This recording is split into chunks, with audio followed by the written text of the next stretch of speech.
السلام علیکم ورحمۃ اللہ وبرکاتہ۔ آپ سب سننے اور دیکھنے والوں کے لیے میری اللہ تعالیٰ سے دعا ہے کہ اللہ تعالیٰ قرآن پاک کو ہم سب کی آنکھوں کی ٹھنڈک اور دل کی بہار بنا دے۔ آج انشاءاللہ العزیز ہم سلسلہ ترجمہ تفسیر میں پڑھیں گے لیسن نمبر 55 سورہ آل عمران اور آیت نمبر 61۔ اعوذ باللہ من الشیطان الرجیم، بسم اللہ الرحمن الرحیم۔ فمن پھر جو شخص یا جو کوئی حاجہ جھگڑا کرے کا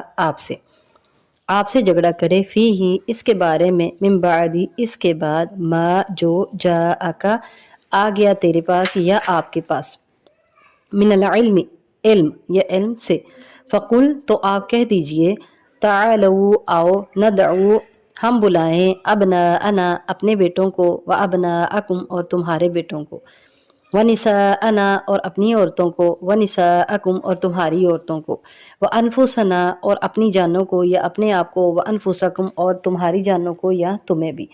ثم پھر نبتہل ہم گڑ گڑا کر دعا کریں فنجعل لعنت اللہ پس کریں ہم لعنت یا بھیجیں ہم لعنت اللہ تعالیٰ کی علی الکاذبین جھوٹوں پر۔ آیت نمبر 62 ہے ان ھذا بے شک یہ لہو القصص الحق لہو یقیناً یہی القصص قصہ ہے الحق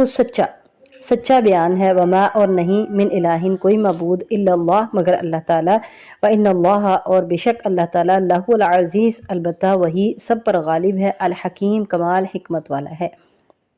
آیت نمبر 63 ہے فَإِن پھر اگر تولوا پھر جائیں وہ فَإِنَّ اللَّهَ تو بے شک اللہ تعالیٰ علیم جاننے والا ہے بالمفسدین فساد کرنے والوں کو۔ آیت نمبر 64 ہے قل کہہ دیجئے یا اہل الکتابی اے اہل کتاب تعالوا آؤ الی کلمتین ایک بات کی طرف سواء جو برابر ہے بیننا ہمارے درمیان و بینکم اور تمہارے درمیان اللہ نعبد اللہ یہ کہ نہ ہم نعبد عبادت کریں الا اللہ مگر اللہ تعالیٰ کی ولا نشرک اور نہ ہم شریک کریں بھی اس کے ساتھ شیئن کچھ بھی ولا یتخذ اور نہ بنائیں یا پکڑیں بعضنا ہمارے بعض یا ہم میں سے کوئی بعضن بعض کو یا دوسرے کو اربابن رب یا پروردگار من دون اللہ اللہ کے علاوہ فَإِن تولوا پھر اگر وہ پھر جائیں فقولوا تو تم کہو اشہدو گواہ ہو جاؤ بِأَنَّا یہ کہ ہم مسلمون فرما بردار ہیں۔ آیت نمبر 65 ہے یا اہل الکتابی اہل کتاب لما تحاجون لما کیوں تحاجون تم جھگڑا کرتے ہو فی ابراہیم کے بارے میں وما انزل اور نہیں نازل کی گئی تورات والانجیل اور انجیل الا مگر من بعدہ اس کے بعد افلا تعقلون کیا پس نہیں تم سمجھتے۔ السلام علیکم ورحمۃ اللہ وبرکاتہ۔ اب ہم لیسن نمبر 55 میں سورہ آل عمران کی آیت نمبر 61 کی ڈیٹیل کرتے ہیں۔ اعوذ باللہ من الشیطان الرجیم بسم اللہ الرحمن الرحیم فمن حاجک فیہ من بعد ما جاءک من العلم تو جو کوئی جھگڑا کرے آپ سے اس کے بعد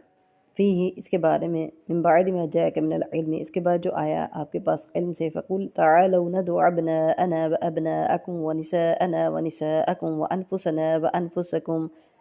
تو آپ کہہ دیجئے آؤ ہم بلائیں اپنے بیٹوں کو اور تمہارے بیٹوں کو اپنی عورتوں کو اور تمہاری عورتوں کو اور اپنی جانوں کو اور تمہاری جانوں کو ثم نبتہل پھر ہم لعنت کریں یا ہم بد دعا کریں نبتہل پھر ہم بد دعا کریں گڑ گڑا کر دعا کریں فنجعل لعنت اللہ علی الکاذبین تو کریں ہم اللہ کی لعنت جھوٹوں پر۔ ومن حاجک فیہ من بعد ما جاءک من العلم بات چل رہی تھی پیچھے یہود و نصارہ کی اور وفد نجران جو کہ عیسائیوں کا وفد تھا اس کے بعد ان کے لیے آیات پیچھے سٹارٹ سے لے کر اب تک آیات نازل ہو رہی ہیں تو ابھی ان کو مخاطب کر کے یہ بات کہی گئی ہے کہ اگر تم عیسیٰ علیہ السلام کو اللہ کا بیٹا ماننے سے باز نہیں آتے اور عیسیٰ علیہ السلام کی ولادت کے بیان میں اور اس بات میں شک کر رہے ہو تو آؤ فقل تعالوا تو آپ ان سے کہہ دیجئے آؤ ندعو ابناءنا ہم بلائیں اپنے بیٹوں کو۔ اس آیت کو کہتے ہیں آیت مباہلہ کا مطلب ہے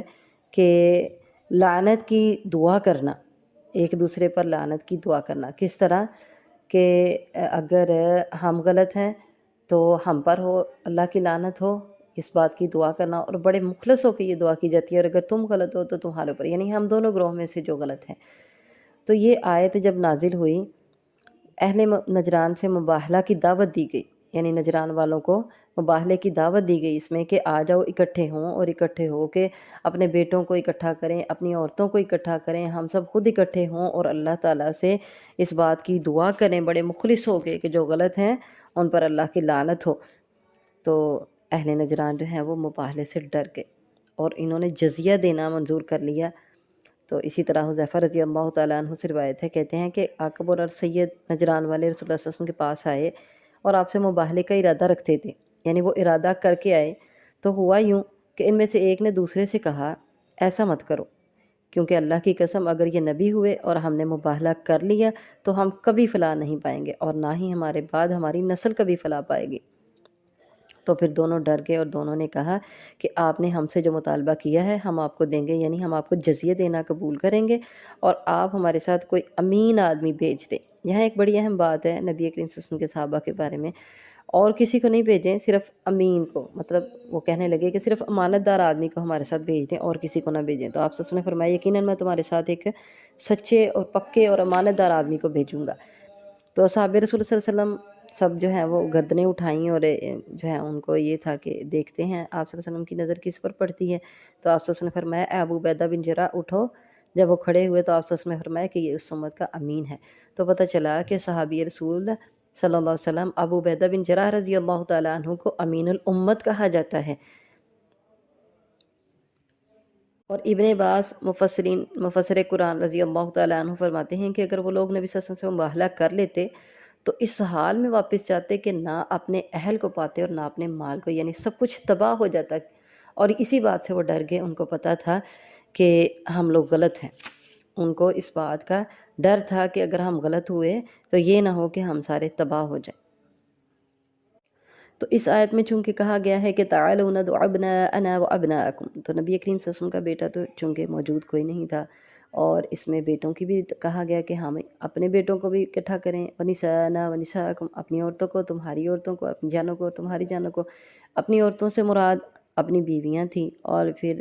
اللہ کے نبی صلی اللہ علیہ وسلم نے اپنے بیٹوں کی جگہ پہ فاطمہ رضی اللہ تعالیٰ عنہ، علی رضی اللہ تعالیٰ عنہ، حسن حسین رضی اللہ عنہما، ان سب کو بلایا، اور پھر اللہ تعالیٰ سے دعا کرنے لگے، اللہم ہؤلاء اہلی، اے اللہ یہ میرے اہل میں سے ہیں، اور اہل میں سے بیویاں تو بالاولیٰ ہیں۔ اب یہاں ایک تھوڑی سی پوائنٹ کی بات جو میں آپ لوگوں کو بتانا چاہتی ہوں کہ ہمارے اندر بہت سے لوگ ایسے ہیں، جیسے رافضی شیعہ حضرات لوگ، وہ کہتے ہیں کہ اہل بیت میں صرف حضرت علی رضی اللہ تعالیٰ عنہ، فاطمہ رضی اللہ تعالیٰ عنہ اور حسن حسین رضی اللہ تعالیٰ عنہما شامل ہیں، آپ صلی اللہ علیہ وسلم کی ازواج مطہرات اس میں شامل نہیں ہیں۔ اور یہ بالکل غلط بات ہے، کیونکہ اللہ تعالیٰ نے مختلف جگہوں پہ جو ہے نا اس کی ہمیں دلیل دی ہے۔ دیکھیں ہم لوگوں نے یہ واقعہ سنا ہوا ہے کہ جب جبریل امین علیہ السلام آئے ابراہیم علیہ السلام کے پاس، اور آپ کی بیوی سارہ بھی تھیں، تو کیا کہنے لگے جب انہوں نے خوشخبری دی؟ تو کہنے لگے، رحمت اللہ وبرکاتہ علیکم اہل البیت، اللہ کی رحمت ہو اور برکتیں اس کی تم پر اہل بیت۔ تو اس وقت ان کی بیوی سارہ سامنے کھڑی تھی۔ تو اہل بیت میں بیوی تو بالاولیٰ شامل ہے، کیونکہ وہ گھر والی ہے۔ اہل بیت کا مطلب گھر والے، تو گھر والوں میں بیوی بچے ہی شامل ہوتے ہیں نا۔ تو فاطمہ رضی اللہ تعالیٰ عنہ تو آپ کی اولاد میں تھیں، لیکن یہاں بات چونکہ بیٹوں کی ہو رہی، بیٹے اور اپنی بیویاں، اپنی عورتیں، تو اہل بیت میں اللہ کے نبی صلی اللہ علیہ وسلم کی دعا سے، اللہ کے نبی صلی اللہ علیہ وسلم نے دعا فرمائی، اللہم ہؤلاء اہلی، تو اس سے جو ہے اللہ کے نبی صلی اللہ علیہ وسلم نے اللہ سے دعا کر کے حضرت علی رضی اللہ تعالیٰ عنہ، فاطمہ رضی اللہ تعالیٰ عنہ، حسن حسین کو، سب کو شامل کیا۔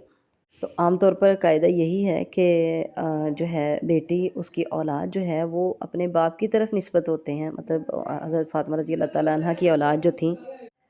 اور ان کی نسبت بھی اپنے باپ کی طرف تھی، نانا کی طرف نہیں تھی، لیکن اللہ کے نبی صلی اللہ علیہ وسلم کی دعا کے نتیجے میں وہ بھی اہل بیت میں شامل ہو گئے، اور ازواج مطہرات تو بالاولیٰ اہل بیت میں شامل تھیں۔ تو ہمارے یہاں لوگوں کا جو یہ عقیدہ بن چکا ہے، یہ بالکل غلط عقیدہ ہے، اور اس کی کوئی اہمیت نہیں ہے۔ پھر اللہ کے نبی صلی اللہ علیہ وسلم نے ارشاد فرمایا، اللہ تعالیٰ کہتے ہیں آپ کہہ دیجئے کہ آؤ ہم اپنے بیٹوں کو، تمہارے بیٹوں کو، اپنی عورتوں کو، تمہاری عورتوں کو، اپنے آپ کو اور تمہارے آپ، تم اپنے آپ کو، سب کو ہم اکٹھا کریں، اور پھر ثم نبتہل، پھر ہم نبتہل، گڑ گڑا کر دعا کریں۔ فنجعل لعنت اللہ علی الکاذبین، اور اللہ کی لعنت کریں جھوٹوں پر۔ اس کو آیت مباہلہ کہتے ہیں۔ ان ھذا لہو القصص الحق، بے شک یہ البتہ بیان ہے سچا۔ وما من الہ الا اللہ، اور نہیں کوئی معبود مگر اللہ تعالیٰ۔ وان اللہ لہو العزیز الحکیم، اور بے شک اللہ تعالیٰ البتہ وہی غالب حکمت والا ہے۔ تو یہ واقعہ بھی سچا ہے اور یہ بیان بھی سچا ہے، اور اللہ کے علاوہ کوئی معبود نہیں۔ مقصد اللہ کی توحید کا اقرار کرنا ہے، اگلی آیات میں بھی ہوگا انشاءاللہ۔ فَإِن تَوَلَّوْا، پھر اگر وہ پھر جائیں، فَإِنَّ اللَّهَ عَلِيمٌ بِالْمُفْسِدِينَ، تو بے شک اللہ تعالیٰ فساد کرنے والوں کو بہت اچھی طرح جاننے والا ہے۔ اور پھر جائیں، پھر تو وہ گئے تھے اہل کتاب، پھر گئے تھے، یہ اگلی آیت سے ہمیں پتہ چلے گا کہ اللہ تعالیٰ 3 باتوں کی طرف ان کو دعوت دے رہے ہیں۔ نبی صلی اللہ علیہ وسلم سے ارشاد فرما رہے ہیں کہ آپ ان 3 باتوں کی دعوت دیں ان کو کہ وہ ان سے نہ پھریں، اور وہ پھر چکے تھے ان سے۔ کیا ہے؟ قل کہہ دیجئے، یا اہل الکتابی، اہل کتاب، تعالوا آؤ الی کلمۃ، ایک ایسی بات کی طرف، سواء بیننا، جو برابر ہے ہمارے درمیان، و بینکم، اور تمہارے درمیان، اللہ نعبد الا اللہ، یہ کہ نہ ہم عبادت کریں مگر اللہ کی۔ وہ باتیں کون سی ہیں جو اہل کتاب یعنی یہود و نصارہ ان کی شریعت میں، ان کی کتابوں میں موجود ہیں اور قرآن میں بھی موجود ہیں؟ وہ کیا ہیں؟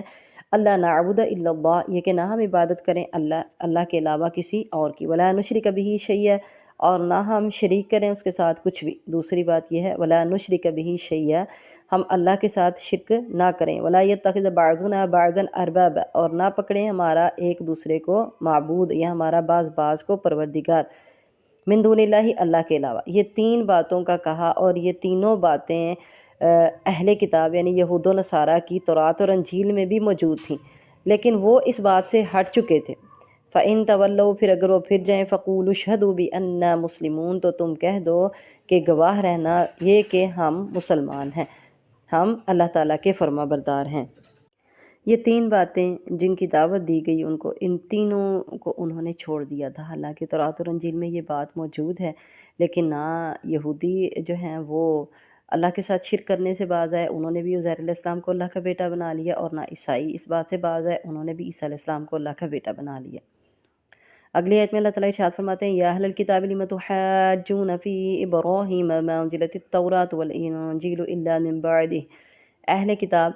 کیوں تم جھگڑا کرتے ہیں ابراہیم علیہ السلام کے بارے میں، اور وما انزلت التوراۃ، اور نہیں اتاری گئی تورات، والانجیل، اور انجیل، الا من بعدہ، مگر اس کے بعد، افلا تعقلون، تو کیا آپ نہیں تم عقل رکھتے؟ یہودی ابراہیم علیہ السلام کے بارے میں یہ کہتے تھے کہ وہ یہودی ہیں، اور عیسائی ابراہیم علیہ السلام کے بارے میں یہ کہتے تھے کہ وہ عیسائی ہیں۔ تو دونوں اس بات کا دعویٰ کرتے تھے کہ ابراہیم علیہ السلام، یہودی کہا کرتے تھے یہودی ہیں، عیسائی کہتے تھے عیسائی ہیں، لیکن اللہ تعالیٰ نے ارشاد فرمایا کہ اہل کتاب لم تحاجون فی ابراہیم، کیوں تم جھگڑا کرتے ہو ابراہیم علیہ السلام کے بارے میں، اور وما انزلت التوراۃ، اور نہیں نازل کی گئی تورات اور انجیل الا من بعد، مگر اس کے بعد، یعنی ابراہیم علیہ السلام کا زمانہ تو عیسیٰ علیہ السلام اور موسیٰ علیہ السلام سے ہزاروں برس پہلے کا زمانہ ہے، تورات اور انجیل تو ان کے ہزاروں برس بعد میں نازل ہوئیں، تو وہ یہودی یا نصرانی کیسے ہو سکتے ہیں؟ یعنی نہ تو ابراہیم علیہ السلام تورات کے پیروکار تھے، نہ ابراہیم علیہ السلام انجیل کے پیروکار تھے، تو کیا تمہاری عقل کام نہیں کرتی کہ ان کے تورات اور انجیل کے نازل ہونے سے ہزاروں برس پہلے ابراہیم علیہ السلام مبعوث کیے گئے، اور تو وہ کس طریقے سے تورات یا انجیل کے پیروکار ہو سکتے ہیں؟ تو جب وہ تورات اور انجیل کے پیروکار نہیں ہیں تو وہ یہودی یا نصرانی کیسے تھے؟ اور یہ بالکل اسی طرح ہے کہ آج اگر کوئی گروہ اٹھ کے مسلمانوں میں سے یہ بات کہے کہ نبی کریم صلی اللہ علیہ وسلم ہمارے گروہ سے تھے